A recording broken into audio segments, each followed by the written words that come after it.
10ম ওভারে শেষ বলে একটা বাউন্ডারি এসেছিল, এরপরে 20তম ওভারে গিয়ে একটা বাউন্ডারি এসেছে, মানে মাঝখানে 10-11 থেকে 20তম ওভার পর্যন্ত কোনো বাউন্ডারি নাই।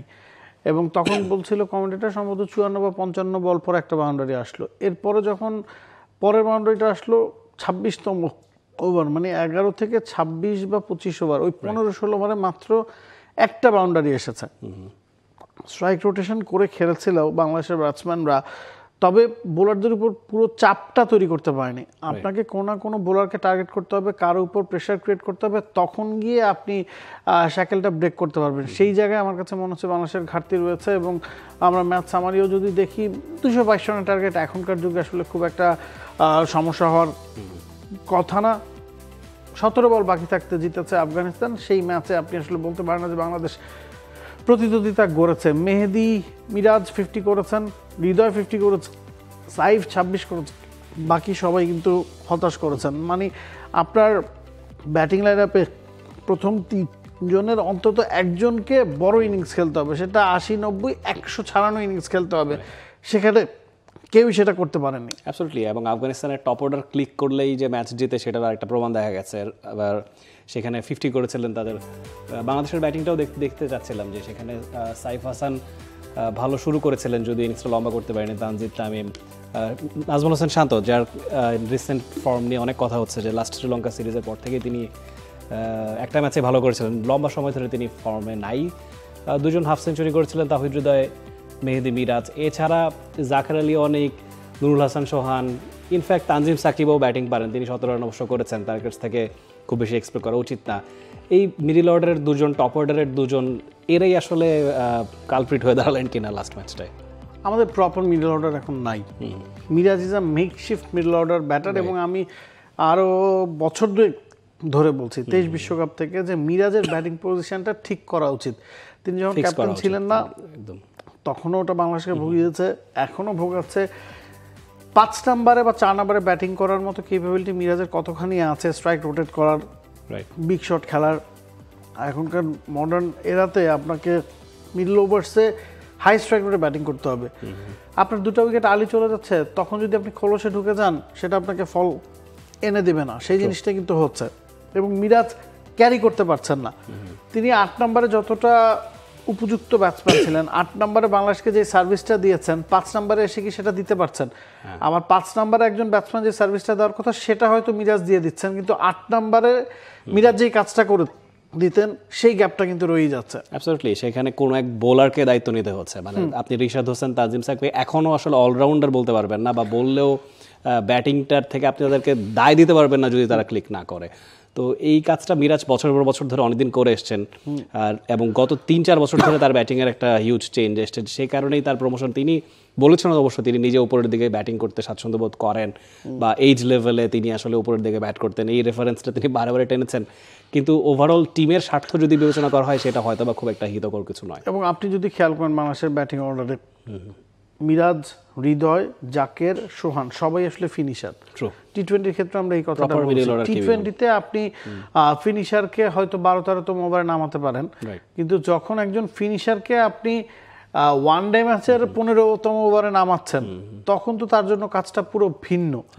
এবং আমরা ব্যাটিং অর্ডারে রিশাদ কথা বলুন, নাসুমের কথা বলুন, তানজিম সাকিবের কথা বলুন, আমরা আবার ওই যে একটু টুকটাক ব্যাটিং পারে তাদেরকে প্রায়োরিটি দিই, কিন্তু তারাও আসলে কতটা সার্ভিস দিতে পারেন।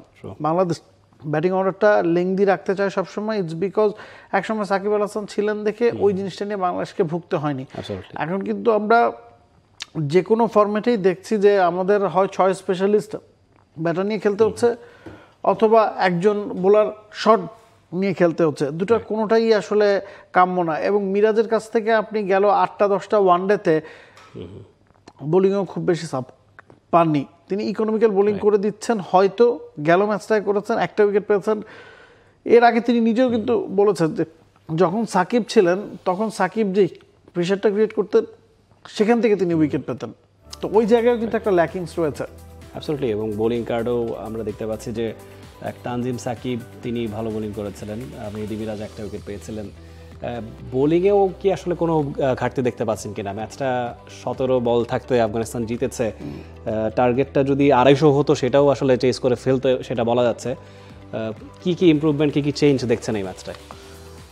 দেখুন, মুস্তাফিজকে বাংলাদেশ মিস করেছে। অ্যাবসলিউটলি। মুস্তাফিজ টি-20তে যতটা স্বাচ্ছন্দ্যে বোলিং করেন, ওয়ান ডেতে হয়তো ততটা কার্যকরী না, তবে এখনও বাংলাদেশের ট্রাম্প কার্ড মুস্তাফিজুর রহমান। বিশেষ করে টি-20তে, ওয়ান ডেতেও মুস্তাফিজকে তার ছন্দটা ফিরে পেতে হবে। ওয়ান ডেতে শুধুমাত্র রান আটকে আপনি উইকেট বের করতে পারবেন না, যেটা মুস্তাফিজের একটু ল্যাকিংসের জায়গা তৈরি হয়ে গেছে। এখন তাসকিন, হাসান মাহমুদ, তানজিম সাকিব, তিনজন রাইট আপ পেসার আমরা খেলিয়েছি। এই জায়গায় একজন লেফট হ্যান্ডেড পেসারকে বাংলাদেশ মিস করেছে, কোনো সন্দেহ নাই। মুস্তাফিজ হয়তো এই ম্যাচটায় ফিরবেন।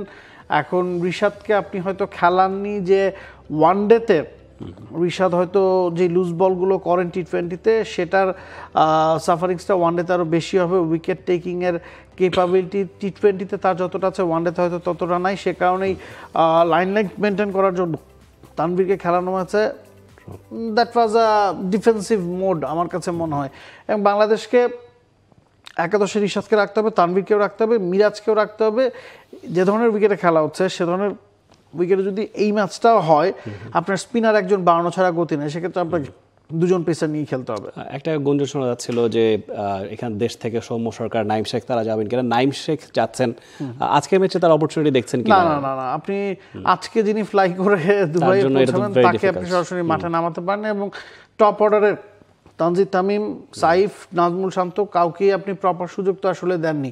সাইফের তো মাত্র ডেবিউ হয়েছে, নাজমুল শান্ত এই সিরিজটা খেলতেই উড়ে গেছেন এবং ওয়ান ডেতে তিনি দলের নিয়মিত সদস্য। তানজিম সাকিবকে ড্রপ করে নাইমকে আপনার খেলানোর এখন প্রয়োজনীয়তা নাই। তো আমার কাছে মনে হয় না যে নাইম শেখের এই ম্যাচে অন্তত সুযোগ আছে। সৌম্য সরকার তো টি-20তে ছিলেন, তখন যেতে পারেননি। নাইম শেখ এটা যেতে পারলেন না। এগুলো আসলে বাংলাদেশের জন্য সেটব্যাক। অ্যাবসলিউটলি। আসলে বাংলাদেশ সেটব্যাকগুলো কাটিয়ে উঠতে পারে কিনা সেটা দেখবার বিষয়। এবং এই ম্যাচটা এবং ধরুন এরপরে যে সিরিজগুলো বাংলাদেশ খেলবে ওয়েস্ট ইন্ডিজের বিপক্ষে, সবগুলোই অনেক ভাইরাল সিরিজ। এবং আফগানিস্তানের সঙ্গে তো আমাদের ট্র্যাক রেকর্ড ভালো, আমরা তো বেশিরভাগ ম্যাচ জিতেই আসলে এই ম্যাচ সিরিজে মুখোমুখি হয়েছিলাম। আগের দুটো সিরিজ আফগানিস্তান জিতেছে, মানে এটা বাংলাদেশের হ্যাট্রিক পরাজয় হবে যদি আজকের ম্যাচটা বাংলাদেশ হারে। তো এই ব্যাপারটা কি ইন্টারেস্টিং কিনা, যে টি-20তে আমরা অনেকদিন ধরে বলে আসছিলাম যে টি-20তে আফগানিস্তান বাংলাদেশের চেয়ে স্ট্রঙ্গার, ওডিএতেও স্ট্রঙ্গার হয়ে যাচ্ছে। এই জায়গায় আমার কাছে মনে হয় এক্সপিরিয়েন্স ল্যাকিংসটা দেখা যাচ্ছে। ওয়ান ডে ক্রিকেটে এক্সপিরিয়েন্স খুব দরকার, কারণ ম্যাচ সিচুয়েশন রিড করতে পারার সক্ষমতা দরকার। ওই জায়গায় বাংলাদেশ পিছিয়ে গেছে আফগানিস্তানের চেয়ে, এবং আফগানিস্তানের টি-20 দলের চেয়ে ওয়ান ডে দলে এক্সপিরিয়েন্স আপনি বেশি দেখতে পাবেন। আমরা যদি আফগানিস্তানের ব্যাটিং কার্ড দেখি, টি-20তে আফগানিস্তান দল মিডল ওভার্সে, মিডল অর্ডারে ভুগেছে। এখন গুরবাজ, ইব্রাহিম জাদরান, সিদ্দিকুল্লাহ অতুল তাদের শক্তির জায়গা। আপনি দেখুন 4-এ রহমত শাহ, 5-এ হাসপাতুল্লাহ শহীদি, দুজনই কিন্তু রান করেছেন, একজন 50, একজন 33। ওমর জাই, নবী, দে এস্টাবলিশড ক্যাম্পেইনার। এখন টি-20তে রহমত শাহ, হাসপাতুল্লাহ শহীদির না থাকাটা আফগানিস্তানকে ভুগিয়েছে, এবং এই দলটাতে এই দুজন আবার শক্তির জায়গা। তার মানে হচ্ছে আফগানিস্তানের স্ট্রং পয়েন্ট হচ্ছে তাদের ব্যাটিং। এখন টি-20তে বোলিং তো তাদের শক্তির জায়গা সবসময় ছিল, স্পিন বোলিংটা। আবার পেস ডিপার্টমেন্টটা কিন্তু এখনও যথেষ্ট ভালনারেবল। শুধুমাত্র ওমর জাইয়ের উপর আপনাকে নির্ভর করতে হচ্ছে। বশির একেবারেই নিউ কামার, স্পিনারদের উপরই পুরোপুরি নির্ভর করতে হচ্ছে। ওয়ান ডেতে আবার আপনি শুধুমাত্র স্পিনারদের উপর নির্ভর করে ম্যাচ জিততে পারবেন না। সেটা হয়তো আবুধাবিতে সম্ভব বা আরব আমিরাতের কন্ডিশন সম্ভব, অন্যান্য জায়গায় হয়তো বা পেস ডিপার্টমেন্ট নিয়ে ভাবনার ব্যাপার আছে। এবং আফগানিস্তানের বোলিংটা নিয়ে যেটা বলছিলাম, যে রাশিদ খান তিনি তো কনসিস্টেন্ট পারফর্মার, 3টা উইকেট তিনি নিয়েছিলেন। আজমতুল্লাহ ওমর জাই, তিনি 3টা উইকেট নিয়েছিলেন, ব্যাটিংয়ে 40 রান করার পাশাপাশি। একজনের কথা বলছে খারোটে, তিনি মাত্র 32 রান দিয়েছিলেন, 3.2 ইকোনমি রেট, যদিও একটা উইকেট পেয়েছেন। এই যে প্রেশার ক্রিয়েট করা, মানে কেউ একজন উইকেট নেবেন, কেউ একজন প্রেশার ক্রিয়েট করবেন, এই ব্যাপারটাই তো বোলিং এক্সপেক্টেড। সেই জায়গায় আফগানিস্তান বাংলাদেশের চেয়ে অনেক বেশি এফেক্টিভ। তাদের ইকোনমির কথা বলছিলেন আপনি, সবার ইকোনমি কিন্তু ভেরি গুড। আপনি যদি দেখেন মাত্র 13 ওভার তারা পেস দিয়ে অপার করেছে। বাশির 4 ওভারে 25 রান দিয়েছেন, তার ইকোনমিটা 6-এর ওপরে। ওমর জাই 9 ওভারে 40 রানে 3 উইকেট। গাজনাফার উইকেট পেয়েছেন, যদি একটু খরচে ছিলেন। তাদের বোলিংয়ের ভ্যারাইটিটা খুব important. Nabi is a right arm off spinner, Kharote is a left arm off spinner. খারোটের কাজ হচ্ছে লাইন লেন্থ মেনটেন করে বল করে যাওয়া, তিনি আবার লেট অর্ডার ব্যাটিংটাও করতে পারেন। Rashid Khan leg spinner, Allah Ghazanfar is a mystery spinner, Allah Ghazanfar নতুন বলে বোলিং করতে পারেন। তো সব মিলিয়ে তাদের বোলিংয়ে ওই ভ্যারাইটিটা আছে, এক একজন এক এক রকমের বোলার। তো ব্যাটসম্যানরা সেটেল ডাউন করতে পারেন না, দেখা যাচ্ছে একজন উইকেটের জন্য বল করছেন, ধরুন রাশিদ খান বা আল্লাহ গাজনাফার, অন্যদিকে নবী বা খারোটে তার কাজ হচ্ছে রান আটকে রাখা। ওই ভ্যারাইটিটা, ওই কেমিস্ট্রিটা, ওই রসায়নটা তাদেরকে খুব কাজে দিচ্ছে।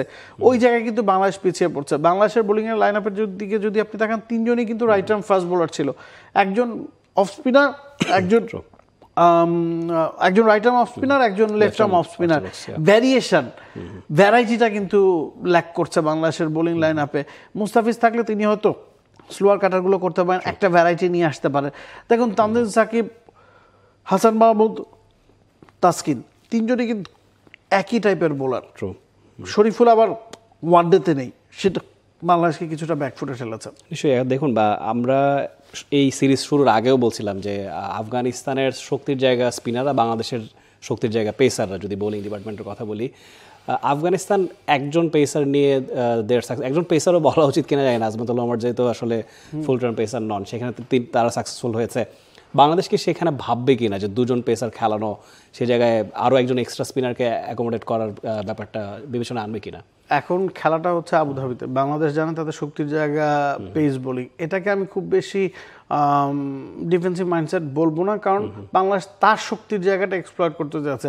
আফগানিস্তানের এগেনস্টে আপনি যদি চারজন স্পিনার নামিয়ে দেন, আফগানিস্তান কিন্তু স্পিনটা ভালো খেলে, পেসের এগেনস্টে বা শর্ট বলের এগেনস্টে তাদের দুর্বলতা আছে। আবার বাংলাদেশের পেস ডিপার্টমেন্টটা গেল 2-3-4 বছর ধরে খুব ভালো করছে, এবং বাংলাদেশের অন্তত 6-7 জন পেস বোলার আছে যারা আফগানিস্তানকে এক্সপ্লয়েট করার সক্ষমতা রাখেন এবং যাদের মধ্যে পার্থক্য খুবই কম। এখন নাহিদ রানা একটু পেস হারিয়েছেন, নাহিদ যদি এনসিএল দেখে সেটা মনে হয়েছে যে কিছুটা একাদশে থাকতেন, একটা ভ্যারাইটি পেত, যে একজন বোলার ব্যাটসম্যানকে ব্যাকফুটে ঠেলতে পারে। মুস্তাফিজ যদি থাকতেন, তার স্লোয়ার কাটার খুব কার্যকরী হতো। তো একটু ভ্যারিয়েশন আনতে হবে। আমার কাছে মনে হচ্ছে 3জন পেসার বাংলাদেশ খেলিয়েছে, সেটা প্রবলেম না, যে 3জনকে খেলিয়েছে 3জন একই টাইপের বোলার, এটা একটা প্রবলেম হয়ে গেছে। নিশ্চয়ই মুস্তাফিজুর রহমান হয়তো বা আজকের ম্যাচের জন্য বিবেচিত হতে পারেন। এবং আমি চাই আজকে 3জন স্পিনার বাংলাদেশ খেলাক একাদশে। এই জায়গায় পরিবর্তনটা আসলে খুব বেশি জরুরি। রিশাদকে ফেরাতে হবে, নাসুম, তানভীর এবং মিরাজ থাকুক, রিশাদ ফিরুক, 3 পেসারের মধ্যে মুস্তাফিজ থাকুক, এবং তানজিম সাকিব, তাসকিন বা হাসান মাহমুদ থেকে আপনি যে কোনো একজনকে খেলান। For more updates, subscribe to our YouTube channel and click on the bell icon. Follow us on Facebook and Instagram. Download T-Sports app to enjoy exciting games and highlights. Visit tsports.com.